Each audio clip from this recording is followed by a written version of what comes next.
Selamat pagi semuanya. Perkenalkan, nama saya Gusti Agung Ayu Putri Maharani, nomor absen 5 dari kelas 11 MIPA 3. Saya bersekolah di SMA Negeri 1 Tabanan, Bali. Hari ini saya akan menjelaskan mengenai tentang materi bab 2, yaitu tentang sistem dan dinamika demokrasi Pancasila. Yang pertama mengenai tentang hakikat demokrasi.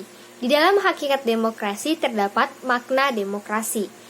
Demokrasi berasal dari bahasa Yunani, yakni demos artinya rakyat dan kratos artinya pemerintah. Jadi demokrasi adalah suatu sistem pemerintahan yang diselenggarakan dari rakyat, oleh rakyat, dan untuk rakyat.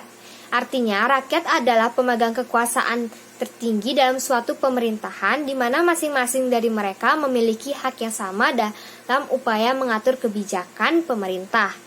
Yang kedua, ada ciri-ciri demokrasi. Yang pertama, keputusan pemerintah untuk seluruh rakyat. Yang kedua, menjalankan konstitusi. Yang ketiga, adanya perwakilan rakyat. Yang keempat, adanya sistem kepartaian. Baik, yang ketiga ada prinsip-prinsip demokrasi. Di dalam prinsip demokrasi, yang pertama ada negara berdasarkan konstitusi. Yang kedua, peradilan tidak memihak dan bebas. Yang ketiga, kebebasan berpendapat dan berserikat. Yang keempat, adanya pergantian pemerintah. Yang kelima, kedudukan rakyat sama di mata hukum. Yang keenam, adanya jaminan hak asasi manusia. Yang ketujuh, adanya kebebasan pers.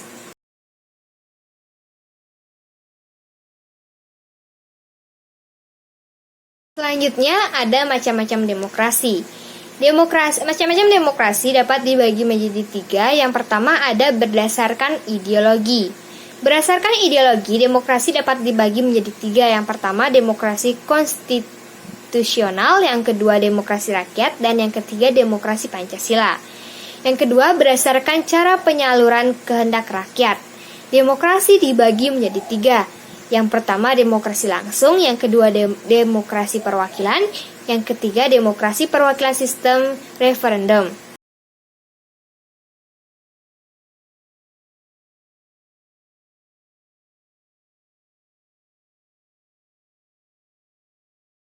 Selanjutnya, yang ketiga, berdasarkan titik perhatian rakyat. Demokrasi dibagi menjadi tiga. Yang pertama, demokrasi formal. Yang kedua, demokrasi material. Yang ketiga, demokrasi gabungan.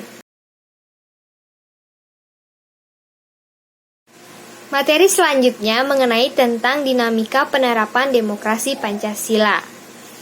Yang pertama, terdapat prinsip-prinsip demokrasi di Indonesia. Ada 10 prinsip demokrasi di Indonesia. Yang pertama, demokrasi yang berketuhanan yang Maha Esa. Yang kedua, demokrasi dengan kecerdasan. Yang ketiga, demokrasi yang berkedaulatan rakyat. Yang keempat, demokrasi dengan rule of law. Yang kelima, demokrasi dengan pemisahan kekuasaan negara. Yang keenam, demokrasi dengan hak asasi manusia. Yang ketujuh, demokrasi dengan pengadilan dan merdeka. Yang kedelapan, demokrasi dengan otonomi daerah. Yang kesembilan, demokrasi dengan kemakmuran. Yang kesepuluh, demokrasi yang berkeadilan sosial. Ini selanjutnya yaitu mengenai tentang membangun kehidupan yang demokratis di Indonesia. Yang pertama, pentingnya kehidupan yang demokratis. Kehidupan demokratis perlu diterapkan oleh negara, sebab hal ini akan menjadikan masyarakat akan hidup dengan aman, adil, tentram, dan damai. Adapun wujud penerapan kehidupan demokratis, yaitu yang pertama, persamaan kedudukan di mata hukum. Yang kedua, partisipasi dalam membuat keputusan. Yang ketiga, distribusi pendapat secara adil. Yang keempat, kebebasan yang bertanggung jawab.